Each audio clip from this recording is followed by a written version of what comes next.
Evolution of Superstars in Wrestling Games, New Jack Edition. So, New Jack made his debut in ECW Hardcore Revolution. There, his theme song was not Natural Born Killers, but he does yell a little bit when he gets there. You better run it high when the 187 flies by. But for signatures, he did have the side belly-to-belly suplex, and his finisher is the 187. And then his next game was ECW Anarchy Rules. There, his theme song continued to be not Natural Born Killers, and he continues to yell a little bit when he gets there. It's beatdown time! And then for signatures, he maintained the side belly-to-belly suplex, and for finishers, he maintained the 187. And then his next game was Backyard Wrestling 2, There Goes the Neighborhood. There, his theme song was not Natural Born Killers, and in fact, this game, there are no theme songs. His entrance is just him getting into a fight, which is pretty realistic to New Jack, I would say. And then for his finisher, he has the double knees into camel clutch into jumping 360 burning hammer. You know, just a nice and simple finisher.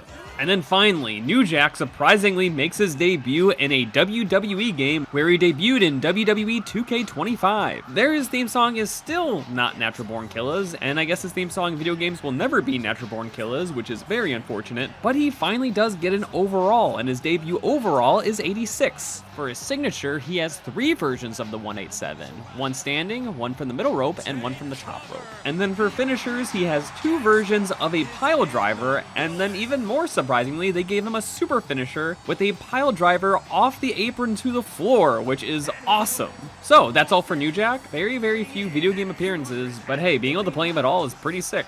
So anyways, that's all. See you guys next time. Bye.